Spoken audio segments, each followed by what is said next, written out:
Amigos, muchísimas gracias por volver en esta última parte del programa. No podemos dejar de hablar y cubrir lo que está ocurriendo en el mundo, ¿no?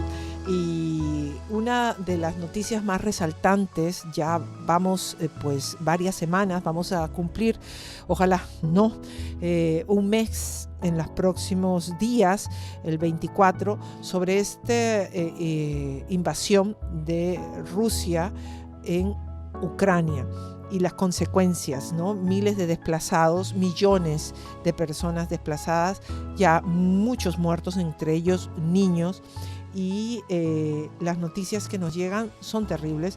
Tuvimos la oportunidad de conversar con Pedro Cercek. Él acaba de llegar de Ucrania. Les decíamos en el último segmento, había ido con un colega, también un camarógrafo de origen peruano. Nos sentimos muy orgullosos los peruanos por eso. César Torero.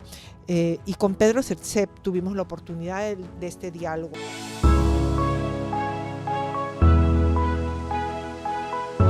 Aló, muy buenas tardes, Pedro Cercek. Muchísimas gracias por darnos la oportunidad de conversar contigo. Coméntanos, ¿cómo es que vistes esta experiencia en Ucrania, en la zona cero, que has sido con tu equipo para tu programa Cercek de Mega TV? Cuéntanos. Ha sido terrible ver el sufrimiento de la gente. Nosotros estuvimos en Ucrania, pero ahí hicimos un acuerdo porque estaban muy preocupados por nuestra seguridad, no querían al principio que fuéramos a Ucrania, íbamos a trabajar solo del lado de la frontera, del lado polaco, pero ahí nos colamos. Y fuimos hasta una ciudad que está como a más o menos 70-80 kilómetros de la frontera, que se llama Lviv, que hasta ese momento no la habían bombardeado. Ya esta semana desgraciadamente ya empezaron a bombardearla también, y lo que ves es un mar de angustia, porque es el desplazamiento más grande de refugiados en Europa desde la Segunda Guerra Mundial. Es una cosa increíble lo que está pasando. Hoy temprano estaban hablando de más de 3 millones de personas. Por un instante, mira, piensa esto, yo nací en Uruguay. En Uruguay hay en este momento más o menos 3.500.000 habitantes en todo el país. Esa es la población total. Están muy cerca en Ucrania de pasar esa cifra en cuestión de, yo diría, días, equivalente a que mi país quedara completamente vacío. Es algo que rebasa la imaginación, y entonces es una salida desesperada y muy diferente a lo habitual, porque esta vez el mar de dolor es de mujeres y niños. Los hombres de 18 a 60 años se tienen que quedar. Muchos lo hacen voluntariamente, te diré, pero bueno, los que no quieran de todas formas tienen que quedarse, porque la obligación es el ir a pelear, ¿no? En el caso que los convoquen. Y mucha gente se ofrece de voluntaria. Cuando estábamos en Ucrania hay muchos retenes que no son del ejército ucraniano, que son de, vamos a decir, desde campesinos hasta intelectuales, incluyendo gente de un grupo que se llama Guardia Territorial, que es una forma de, vamos a decir, de policía nacional, con también guardias fronterizos.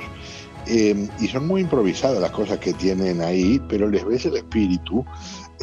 Hay unas ganas de defender su tierra que es conmovedora. Bueno, eso es histórico. Y por otro lado, como te decía, eso es histórico en los ucranianos. Es algo maravilloso, es algo extraordinario.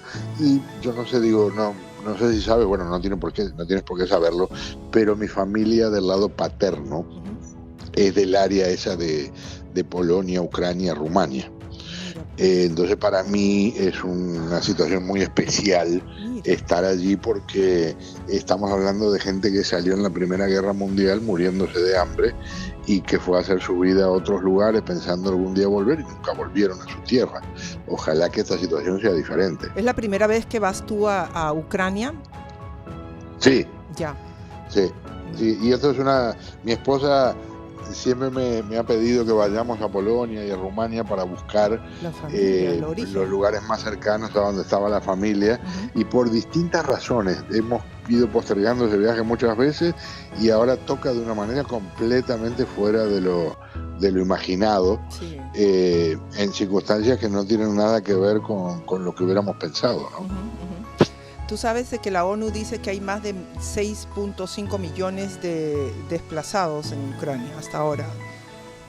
Son Lo que pasa es que ellos informaciones. están sumando, yo no había visto ese número, Ujú, ellos suman la gente que salió del país ujú. con los que han tenido que moverse dentro de Ucrania. Ya, Nosotros esta semana, lo acabo de volver sí. del viaje, estaban ya arriba de 5 millones largo cuando se sumaban los dos. Ujú. No me extraña Sí, esta es la que ONU. haya crecido Esta de es la esa forma ONU el número en estas últimas horas. en un break news, sí. Y bueno, según el gobierno de Ucrania, dice que hay más de 9.145 personas evacuadas solo este viernes. Imagínate tú. No, Este sin viernes duda. pasado, Yo te voy sí. a decir, nosotros estábamos en un pequeño pueblito que se llama Médica, que está en la frontera de Polonia con Ucrania, y estás hablando de circunstancias en las que, déjame pensar, yo te diría tranquilamente, solo por ese lugar, Ujú. hay muchos puestos fronterizos, solo por ese lugar, nosotros, por ejemplo, a lo largo de, vamos a decir, 14, 15 horas que estábamos ahí en un día, llegaban más o menos 50, 60 autobuses con 35, 40, 45 personas. Estás hablando 2.000 y pico de personas solo en ese lugar. ¿En algún momento te quebraste, Pedro? Sí, claro. Sí, Uh, sí. Terrible, ¿no? Sí, claro que sin duda. Tú sabes sin duda porque Ujú. te matan los niños. Claro, claro. ¿Sabes? Te matan porque les ves algunos que están a las risas y jugando con muñecas, La inocencia. una niña, y corriendo con una pelota, un varoncito, y otros que lo persiguen, y el osito, y todo ese tipo de cosas. Ujú. Y otros y otras con la mirada perdida. Claro. ¿Sabes? Con esas miradas que son injustas para un bebito, para un niño, que, bueno, son injustas para cualquiera, pero uno las entiende en alguien que tiene 30, 40, 50, 60 años. Pero cuando ves eso, de verdad que se te estremece hasta lo más profundo, y nosotros con toda la humildad del mundo también pudimos darles algo de ayuda a muchas familias. Sí. Bueno. Y entonces te impresiona porque la abrumadora mayoría, yo te diría 95%, y por supuesto que lo agradecen muchísimo, pero ¿sabes lo que me impresiona? Que al principio no creen que lo hagas de buena voluntad. Exactamente. Exactamente, entonces me tenían que ayudar los voluntarios, yo no entiendo ni papa de ucraniano ni de polaco, entonces me tenían que ayudar a explicar que no había nada detrás de simplemente tratar de colaborar, contribuir para que tengan algo en un bolsillo. Claro. Y entonces, claro, ¿qué pasa? También hay un pequeño porcentaje de gente dando vuelta por ahí que tienen el corazón putrefacto, que andan tratando de sacar ventaja de llevarse muchachitas, de lo que sea. Y por supuesto, con toda razón, entonces hay... ¿Los has visto? ¿Eso lo has visto? ¿Lo has visto tú? Sí, claro. Sí. No, Aprovechándose en la las estación circunstancias. Qué bárbaro. en la estación del tren, en el VIV, vimos llevarse tipos presos porque anda mucho policía sin uniforme, precisamente por eso. Y entonces escuchan conversaciones y de repente agarran a alguien del cuello, lo sacan del lugar y nos explicaban los que traducían que habían oído que le estaban diciendo a una muchacha, ejemplos, ¿verdad? Pero aunque a una muchacha le estaban diciendo que estuviera tranquila, que se podía ganar mucho dinero, que ellos le iban a ayudar, que le iban a sacar fotos, que ella tenía cara de modelo. Ya sabes en qué dirección va eso. Ya, claro que sí. Sí. Entonces, ves lo mejor de la naturaleza humana con una cantidad inmensa de voluntarios, de voluntarias que si nosotros trabajamos mucho no te quiero decir lo que trabajan esos voluntarios. 3 veces más. Ayudando a bajar te iba a decir las valijas, los bolsitos, las bolsas. Hay gente que sale con las bolsas de supermercado con 4 cosas adentro. Hay muchos que salen con un maletín de esos de los que uno no despacha en el avión, lo que aquí se le dice carry-on. Y hay otra gente que directamente no tiene nada. Hay gente que sale con lo puesto y abrazados a un niño o a 2 niños, y de repente con un perro, con una perrita. Mucha gente sale con las mascotas, y entonces un paquetito de fotos y los documentos, ¿sabes? Es como que arrancan de cuajo. Ese es el tipo de cosa que es extraordinariamente difícil de asimilar. El ataque ordenado por el miserable de Putin, en la práctica, que ahora se ha ensañado además con los civiles porque ha sido frenada la ofensiva militar, arranca de cuajo a gente de un lugar en el que, dentro de todo, porque Ucrania estaba ya en conflicto por las cosas de Rusia en el área de Crimea y en el área llamada Donbass, pero todavía en su casa, todavía tratando de desarrollar una vida normal. En el caso de 90 y tanto % de la gente lejos de zonas de conflicto, y de repente, en un momento, suena una sirena, caen 3 bombas y la casa del vecino desaparece del mapa.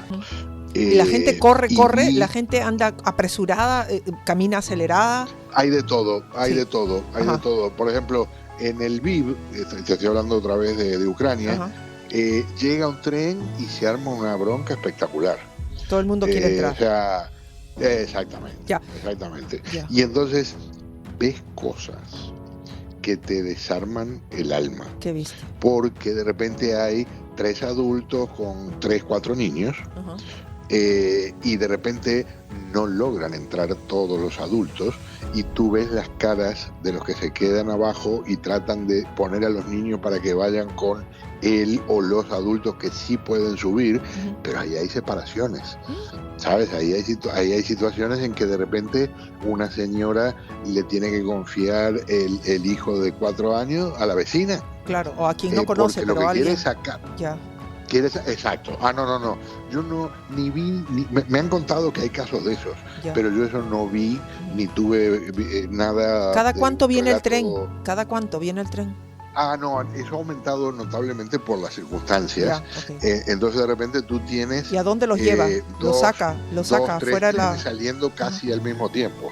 Y entonces unos salen para la frontera con Polonia, otros salen para la frontera con Rumania. Los sacan, repente, es para sacarlos del área. Es para sacarlos. Aquí lo que pasa es, de muchos puntos de Ucrania llegan como pueden, en tren, en autobús, en carro, a pie. No sabes la cantidad de gente que ha caminado 4 o 5 días con temperaturas bajo cero. ¿Y los hospitales? ¿Qué sabes de los hospitales? Bueno, hay mucha gente que están desbordados por razones obvias, ¿no? Y además piensa esto, desgraciadamente, aunque había y estaba por lo menos hasta hace 3-4 días todavía bajando el nivel del COVID en Ucrania, hay COVID. Entonces hay una cantidad de gente que está internada en hospitales, y de repente nosotros vimos unas imágenes acalambrantes de gente en los pasillos tirada, porque llega alguien que está grave porque le pegaron un balazo o se le incrustó un pedazo de metralla en el cuerpo, y tienen que ponerlo, y tienen que ponerlo en una cama. Prioridad. Te encuentras con cosas en que ves de distintas formas. Tenemos entendido de que ha habido teníamos entendido que habían dinamitado algunos hospitales también, que habían sido puntos de... Es un hecho.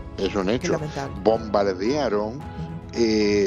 Hay registro confirmado, y cuando te digo confirmado es que las organizaciones internacionales, como la Organización Mundial de la Salud, verificó que, de acuerdo a su investigación, no hay duda de que por lo menos 14 instalaciones hospitalarias fueron bombardeadas por los rusos. Los ucranianos dicen que son más de 30, pero y tienen videos y tienen fotografías, pero los organismos internacionales son bien serios, bien cuidadosos, porque sabes cómo es la guerra, entiendo, ¿no? Está esa niebla de lo que es la guerra, que no, matamos 500 rusos y de repente son 100. No, solo perdimos 8 soldados y de repente murieron 38. Pero son las reglas, vamos a decir, no escritas de cómo funciona mucho la información gubernamental de cualquiera de las partes en un conflicto. Hablando de esas penas que tú me dices, de esas, vamos a decir, pues, fake news, ¿no? Las noticias falsas. Tú sabes que en Rusia han puesto una nueva ley penal, ¿no? Y ya empezaron a caer, 15 años le dan a las personas que ponen en sus redes ahí alguna información, entre comillas, falsas con respecto a la guerra con Ucrania. Y también esta semana el presidente Vladimir Putin ha dicho que va a empezar la autopurificación necesaria en la sociedad. Es decir, para los rusos pacifistas o que no les parece la guerra, los van a tratar como escoria y asumo que también los van a meter presos. Porque él ha dicho así, una autopurificación. Mire ese término. Estás viendo, hay una revista que a mí me fascina que se llama The Economist. Y la semana pasada el titular era la estalinización de Rusia. Sí. ¿Sabes? Esto es volver a la época de Stalin en muchos aspectos, el matar civiles a mansalva sin ningún remordimiento, el tratar de expandir por la fuerza las fronteras, el inventar. Tú puedes creer que hay una cantidad inmensa de video, por ejemplo, del impacto a un hospital materno-infantil en Ucrania.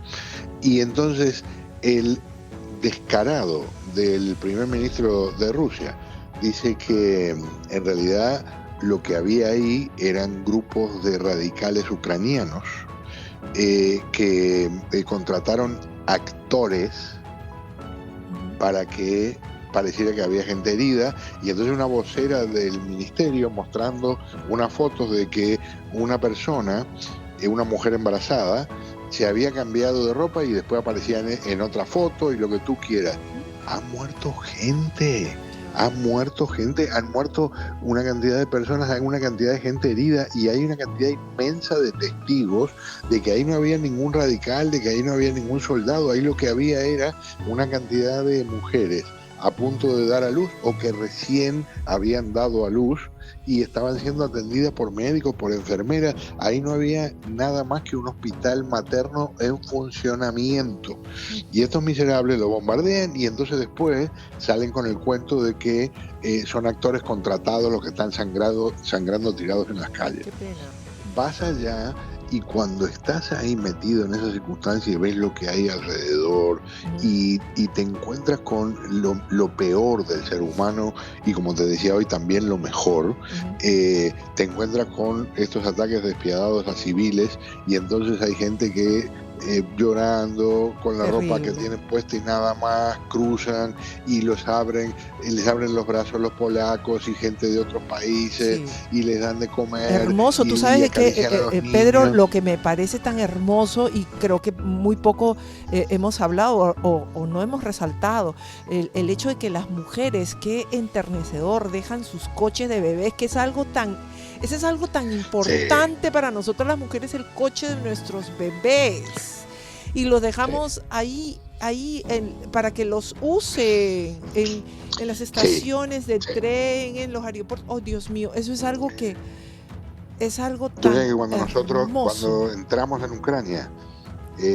cuando ya damos los primeros pasos en Ucrania, yo había visto, hay una foto por ahí muy, muy comentada, que es la fila esa de los cochecitos. Sí.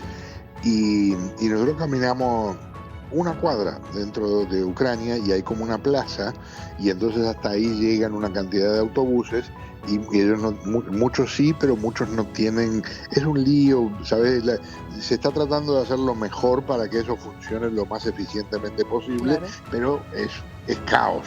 Entonces mucha gente la bajan de los autobuses, los ponen en fila y cruzan a pie al lado polaco, y del lado polaco los recogen y los llevan a los refugios. Cuando nosotros caminamos la primera cuadra y vemos los autobuses ¡ay, mira! Ahí está bajando la gente, vamos, vamos, vamos. Y de repente miramos para el costado y vemos la imagen esa de la foto famosa. Y había 25, 30 cochecitos ahí en fila. Se te caen las lágrimas. Sí. Oíme, es que se te caen las lágrimas. Ay. No hay otra, porque eso mismo que dices tú, ciertas cosas. Imagínate que la persona que deja el cochecito para la próxima madre, Ay, no. después tiene que cargar a su bebito en brazos. Por supuesto. Pero esto es un amor. Sacrificio muy grande. Claro, es amor, no, es un amor, sublime amor, y también es una entereza, porque poderte quitar algo que es tan valioso, ya sea que lo más probable es que lo uses, porque como siempre son grandecitos, ocupan espacio, ¿no? Por más modernos que estos sean, pero ahí ha estado tu bebé, entonces es algo muy, muy, muy tuyo, ¿no? Esos son como los zapatitos de nuestros bebés, ¿no? Así mismo es. Y los primeros años, ¿no? Los primeros meses, los primeros años donde tú transportas a tu bebé y lo dejas para la otra mamá, ese es un desprendimiento sublime de amor de nosotras, que yo aplaudo, y ojalá eso nos lleve a hacer tantas cosas sublimes que nos están enseñando estas mujeres en ese lado del mundo. Pedro, te quiero agradecer, se nos ha ido el tiempo rapidito, pero te quiero hacer 2 últimas preguntas y te agradezco lo podamos pues contestar lo más pronto que tú puedas. Breve. ¿Tú crees que esto que ya aparentemente va a cumplir próximamente un mes, esta guerra de Rusia contra Ucrania, se va a extender y finalmente qué pasará? ¿Zelensky cederá o Putin? ¿Qué va a pasar?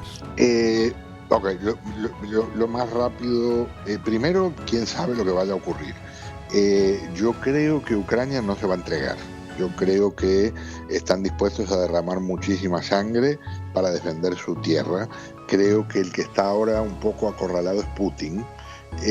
Me parece que esto va a seguir creciendo por unos días, y puede ser que en la medida que aumentan las pérdidas del lado ruso se busque una fórmula en la que Putin de alguna manera pueda salvar la imagen, presentarse como que ha ganado, y al mismo tiempo Ucrania no quede, o sea que del lado ucraniano, aunque no le hayan ganado militarmente a los rusos, quede como la resistencia fue lo suficiente como para que estos tipos se tuvieran que ir.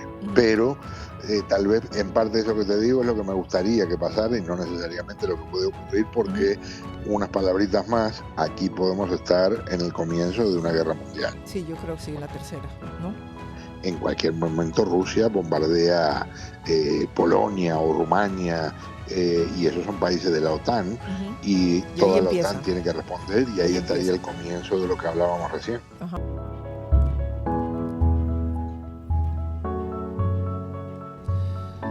Indudablemente Ucrania está viviendo los momentos más difíciles de su historia, ¿no? Una historia joven aún, después que se independizara.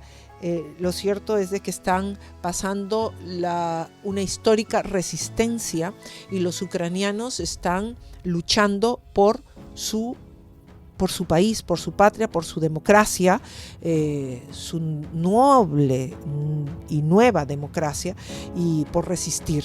Ellos no quieren pertenecer a Rusia, y Rusia está tomando otras medidas pues para arrinconarnos. ¿Qué ocurrirá? Pues no, nada.